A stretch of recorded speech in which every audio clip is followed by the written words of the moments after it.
When a fancy restaurant turned away Keanu Reeves' date for not looking the part, he didn't argue or cause a scene. He simply took her hand and walked away. What he did next not only silenced the room, but made headlines around the world. You won't believe how he turned humiliation into the classiest power move ever. Keanu Reeves was a man who valued simplicity, but when it came to people he cared about, he never hesitated to go the extra mile. That's why, after a few meaningful weeks of quietly dating a woman named Emily Harris, he decided it was time to do something a little more special. Emily wasn't famous. She wasn't a model or an actress. She was a public school teacher. Kind, thoughtful, with a gentle wit that had disarmed Keanu the moment he met her at a charity event for underfunded classrooms. She had been helping organize the event, volunteering her weekend to set up tables, hand out flyers, and keep things running smoothly. Keanu had shown up as a quiet supporter, not expecting much more than a few thank yous. But then he met Emily. She didn't swoon when she saw him. She didn't even ask for a selfie. She had smiled, thanked him for attending, and then scolded him, politely, for stepping over a cord connected to the popcorn machine. He had been charmed instantly. Since then, they'd gone on a handful of simple, low-key dates, coffee shops, walks through the park, late-night conversations over takeout. But now, Keanu wanted to show her a different side of his world. Not the glitz of Hollywood, but a quiet, elegant evening. Something deliberate. So he called in a reservation at Le Pavé, one of the most exclusive fine dining establishments in the city. Discreet, upscale, and tucked into the upper floors of a luxury hotel, Le Pave was known for its long wait list, celebrity clientele, and air of quiet elitism.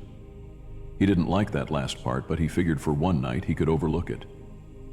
More importantly, he wanted Emily to feel special. He didn't tell her where they were going, only that it was a nice place and she might want to wear something a little dressier.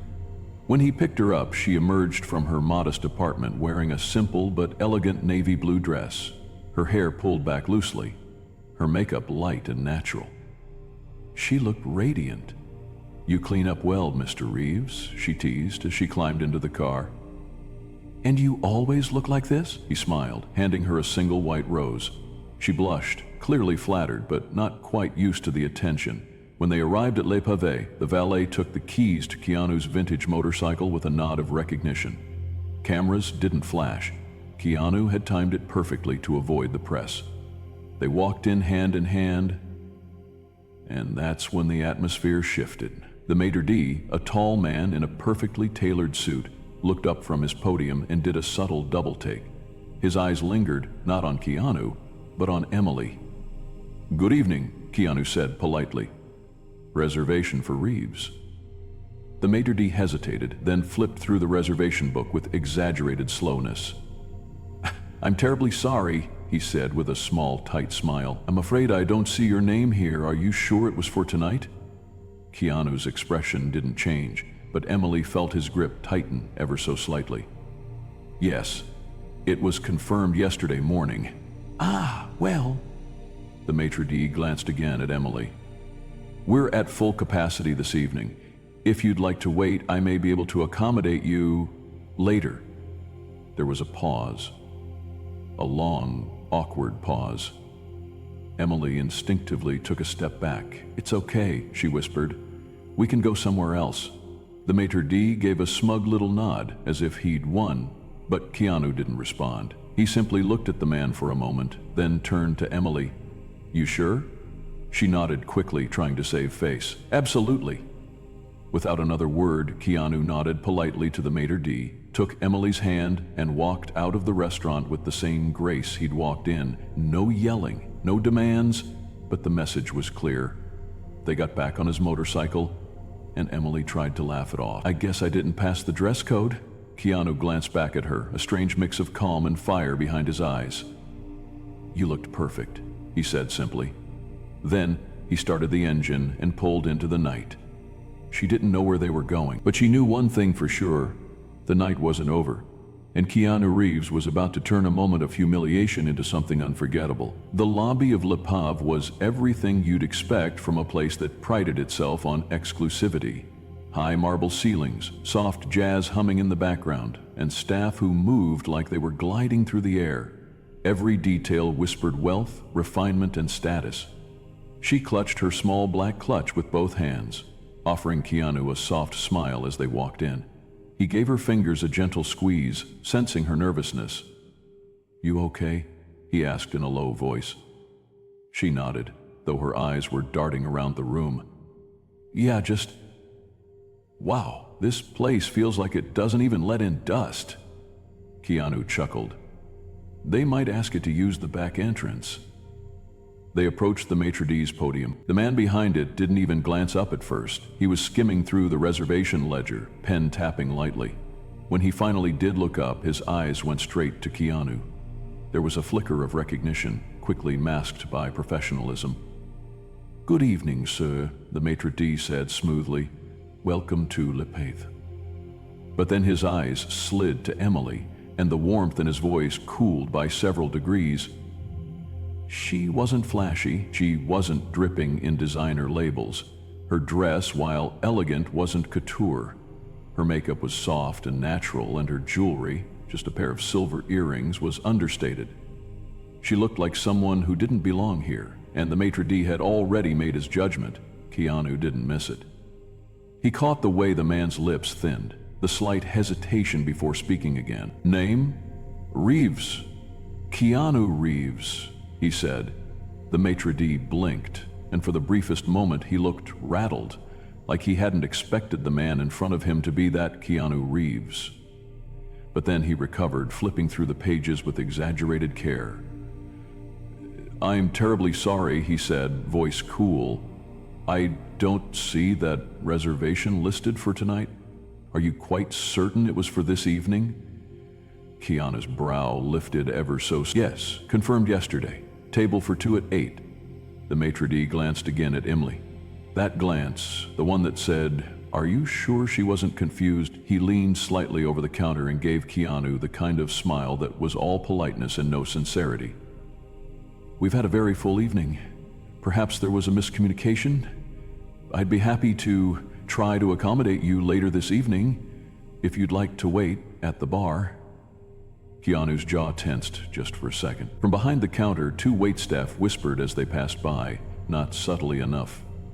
Emily's cheeks flushed, and she took a half-step back, murmuring, "It's fine, we can go, really."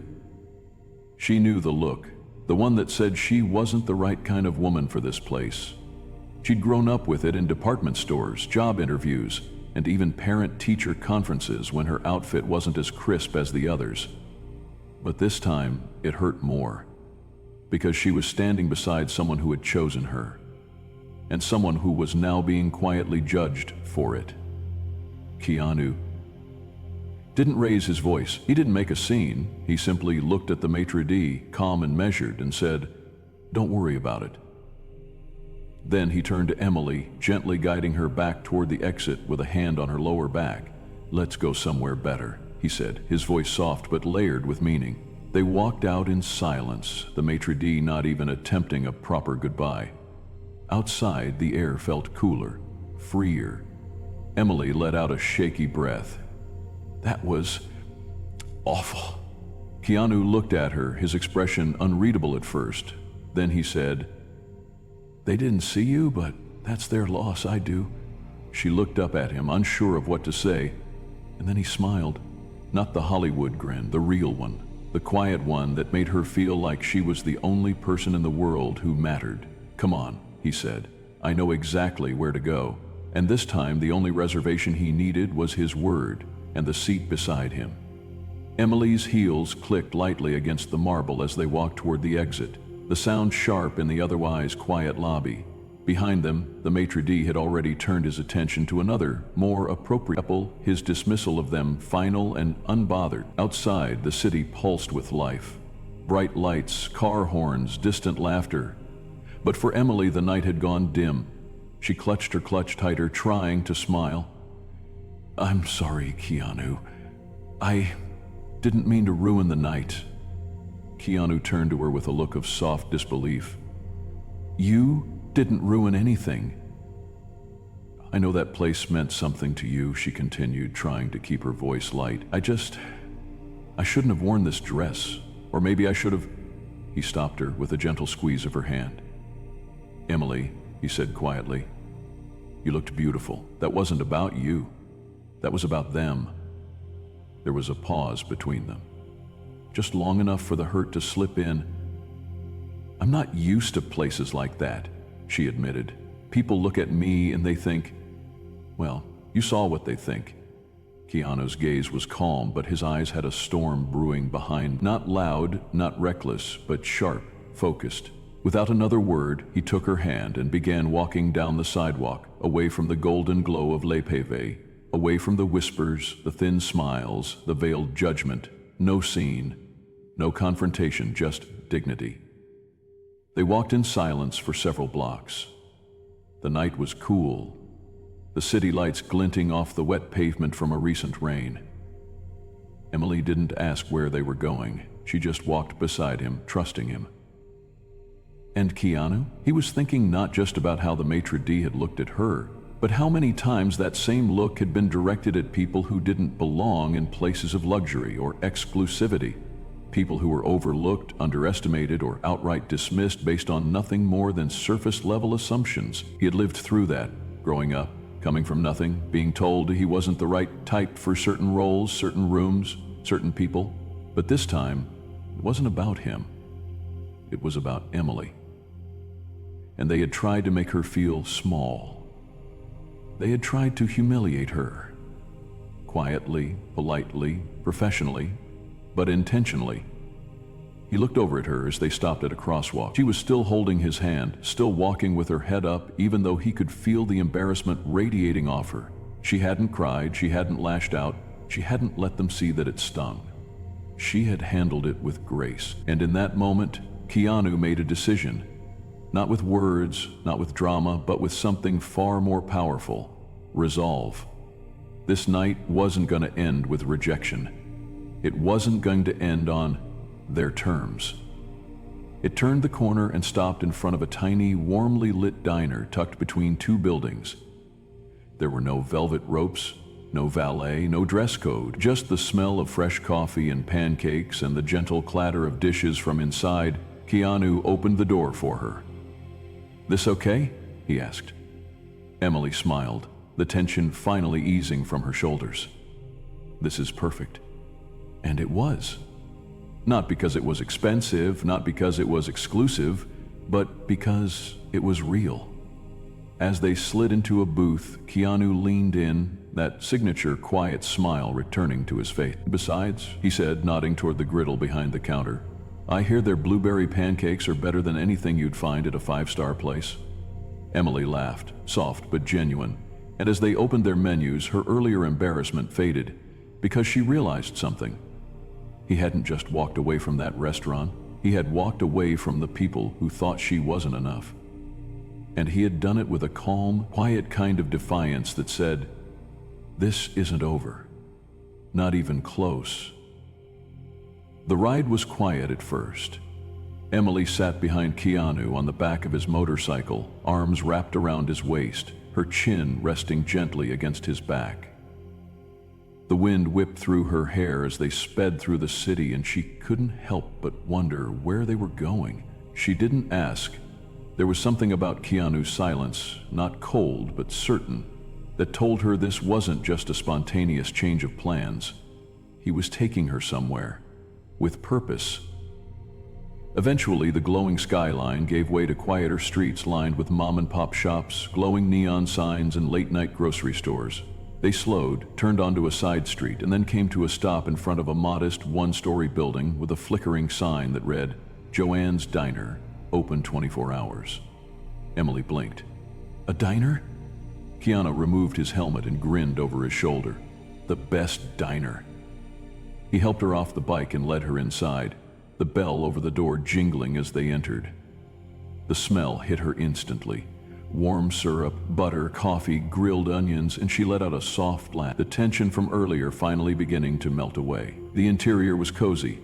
Mismatched booths, laminated menus, a long counter lined with red stools. A completely different world from the cold, glittering emptiness of Le Pave. And the staff? They didn't blink when they saw Keanu. No wide-eyed stares, no cell phones pulled out for a photo. Just a warm smile from a woman behind the counter. "Hey, Keanu," she called, wiping her hands on a towel. "Back so soon?" "Had a change of plans," he replied, placing a hand gently on Emily's back. "Thought I'd bring someone who could use a good pancake." The woman looked at Emily with a wide, welcoming grin. "Well, honey, you're in the right place. You like blueberries?" Emily nodded, suddenly feeling more at home than she had all night. Loved them. They were led to a booth near the window, where they sank into the soft cushions, the low hum of conversation and clinking dishes filling the air around them. No pretension, no judgment, just the comfort of a place that didn't care about outfits, status, or last names. Just people. Just food. Just realness. The pancakes were indeed incredible, fluffy, golden, dotted with bursting blueberries and served with a pitcher of warm maple syrup. Keanu ordered coffee, Emily got a milkshake, and before they knew it, they were laughing over shared fries, telling stories, and watching the clock creep closer to midnight. Keanu told her about his first visit to the diner years ago, how he stumbled upon it while filming nearby and ended up coming back almost weekly just to feel normal. Emily told him about the time she tried to make pancakes for her third-grade class and set off the fire alarm in the school's kitchen. They laughed until their cheeks hurt. And in that tiny booth, under the soft hum of old jukebox music, Emily realized something important. This, not the fancy restaurant, not the reservation, not the menu with words she couldn't pronounce. This was the kind of date she'd always dreamed of. Not because of where they were, but because of who she was with. Someone who didn't care about appearances. Someone who didn't need to prove anything. Someone who made her feel seen, not just tolerated. Time blurred. The plates were cleared, the drinks refilled. The staff had suddenly started cleaning up, but no one rushed them. No one made them feel out of place. It wasn't the dinner she expected. It was so much better.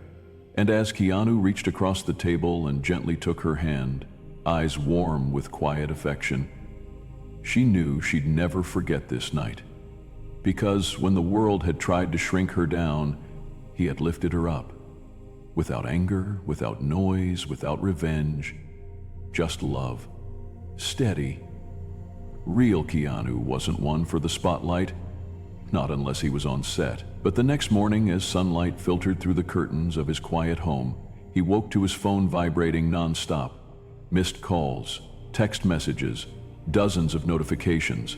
Emily was still asleep on the couch in the next room, curled under a throw blanket with a book resting on her chest. He smiled softly, then glanced down at his phone again, and that's when he saw the first headline. Keanu Reeves walks out of exclusive restaurant after staff snub date. Spotted laughing at local diner instead. Then another, class act. Keanu chooses pancakes over pretentiousness. Keanu shows the world what real class looks like. His brow lifted slightly as he opened one article. Someone had snapped a photo of them walking out of Le Pave the night before. Him holding Emily's hand, guiding her with a calm presence. Another photo had emerged just hours later, showing the two of them laughing in a diner booth. Emily mid-sip of a milkshake, eyes crinkled in joy. He sighed, not in frustration but in quiet resignation. He hadn't done it for attention. He had done it for Emily. But the world had taken notice anyway. Social media erupts by 9 a.m. Twitter and Instagram were ablaze. Just Jen writes, Keanu Reeves walked out of a 5-star restaurant because they disrespected his date, then took her to a diner and treated her like royalty. This man is unreal. Not Keanu choosing blueberry pancakes and respect over fake luxury. Can we give this man a humanitarian award already? Class over clout. It's not about how much money you have, it's how you treat people. Keanu remains the blueprint.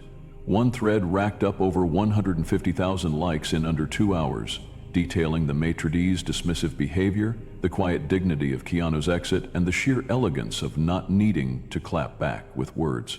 He let his actions speak, and the world listened. Le Pave feels the heat, By noon, the backlash had made its way to Lepav's doorstep. Review sites flooded with one-star comments.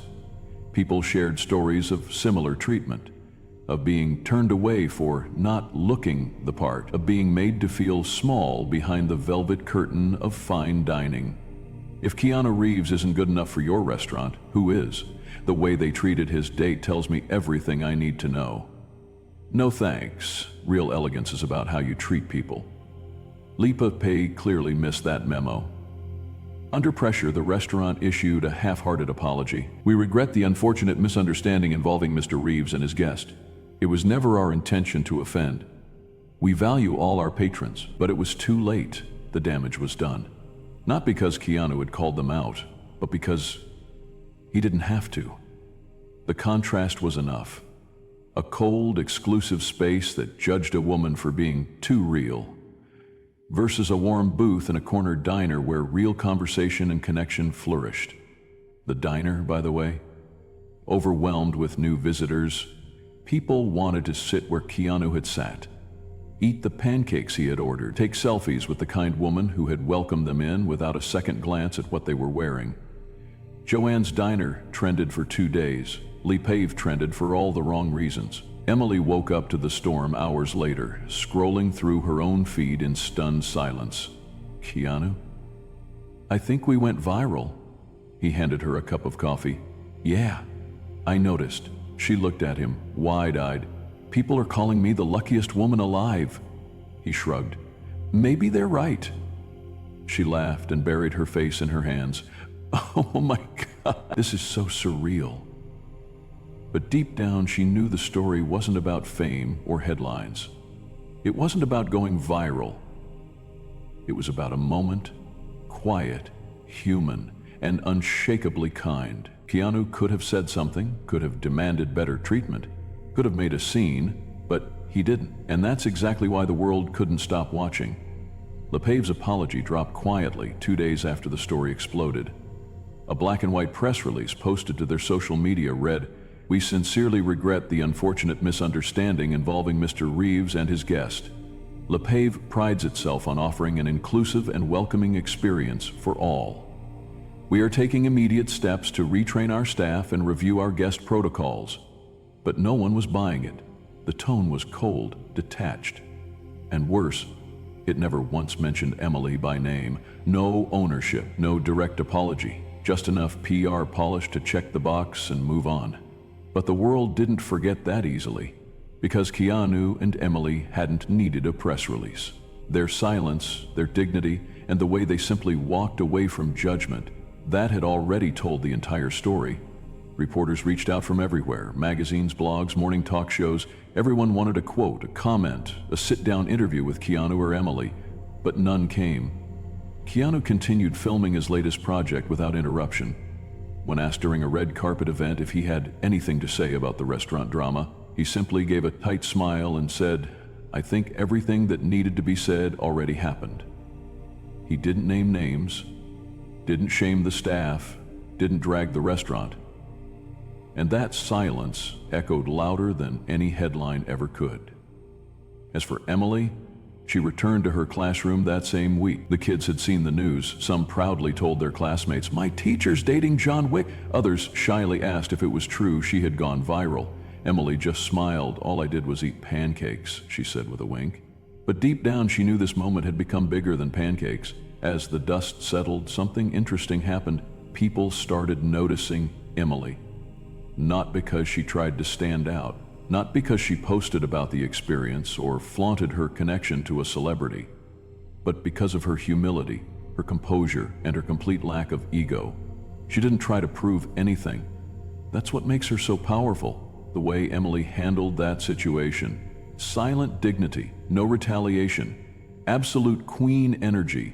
In a world obsessed with clapping back, she just walked away, and somehow that said everything. Her follower count on social media quietly rose into the thousands, then tens of thousands. She received letters from young women, messages from fellow teachers, and even an offer to speak at an educational leadership summit, but she politely declined. "This was never about me," she said to one interviewer. The only one she agreed to, and only because it focused on education, not gossip. I was just treated like I didn't belong, and someone I cared about reminded me that I did. That's all. The journalist pressed for more. What did she think of the restaurant's apology? Did she forgive them? Emily only smiled. I think grace speaks louder than outrage. And just like that, she captured the world again. A quiet revolution behind the scenes. Other restaurants began taking notes. Training programs were revamped. Diversity and inclusion workshops were booked. A quiet revolution stirred, not because someone shouted, but because two people refused to play the game. Keanu and Emily had walked away from judgment without retaliation. And in doing so, they reminded the world of something it desperately needed to remember. Kindness is never weakness. Silence doesn't mean surrender. And grace, when given freely, is more powerful than 1,000 perfect words. This wasn't just a story about fame or food or public embarrassment. It had become a masterclass in class itself. Weeks had passed since that unforgettable night. The buzz had quieted, the headlines faded, and the world, as it always does, had moved on, at least on the surface. But behind the scenes, Keanu hadn't forgotten. He'd seen the way Emily had been treated, not just by a restaurant, but by a system that measured worth by wardrobe, social standing, and assumption. And as someone who had spent a lifetime navigating fame with humility, he understood the power of quiet action better than anyone. So he did what he did best. He acted not in a film, not on a stage, but in real life. A press release went out quietly one morning. No red carpet, no flashing lights. Keanu Reeves had officially launched a new initiative called the Open Table Project. A campaign aimed at promoting inclusive hospitality training across high-end restaurants and luxury establishments worldwide. The mission? To teach staff not just etiquette and service, but empathy, awareness, and kindness. It wasn't just about fixing a mistake. It was about changing a mindset. And the most powerful part? The campaign was launched in Emily's name. In honor of those who've ever been judged before they've been seen, the statement read. This initiative is dedicated to Emily Harris and everyone who has been quietly made to feel unwelcome where they had every right to be. Emily found out about it the same way the world did, on the news, as she was grading papers at her kitchen table. Her hands stilled over a spelling test, and for a full minute, she just stared at the screen. A photo of her and Keanu laughing over pancakes flashed behind the anchor. She didn't cry. Not right away. She just smiled. A soft, stunned, heart-swelling kind of smile. And when she finally blinked, a single tear slid down her cheek, not from sadness, but from being seen. Truly, deeply seen. A few days later, on a quiet Friday evening, Keanu and Emily returned to Joanne's Diner. No press. No entourage. Just the two of them, walking through the same door where the night had turned around all those weeks ago. The bell above the door jingled, and Joanne, the owner, nearly dropped her tray. Well, look what the cat dragged back. She grinned, hurrying over. The world's favorite couple returns. Emily blushed. We missed the pancakes. Sit anywhere you like, Joanne said, already pulling out menace. Your table's still warm. They slid into their usual booth, the vinyl seat familiar and comforting. The diner hadn't changed. Same cracked sugar dispensers, same smell of sizzling butter, same warmth that came not from chandeliers but from human kindness. But this time there was something different. Outside, someone had hung a small wooden sign in the window. It read, "Everyone welcome." No exceptions. Emily ran her fingers over it as they left hours later. Was that always there? Joanne smiled. Nope. Inspired by a certain someone. That night, as they sat on the steps outside the diner, Keanu laced his fingers through Emily's and looked out over the quiet city. No fancy tablecloths, he murmured. No maitre d'. Just pancakes and someone I love. Emily looked at him. I used to think I wasn't good enough for those places. Now I realize they weren't good enough for me. He smiled. Exactly. The story didn't need a dramatic ending. It didn't need a courtroom, a takedown, or a scandal. Just a diner, a teacher, and a man who understood that real power doesn't shout, it shows up, quietly, with integrity. Because in the end, the real lesson wasn't about restaurants or reputation. It was about this: real class isn't found on a menu. It's not in the cut of a suit or the price of the wine. It's in how you treat people when no one's watching, and when everyone is.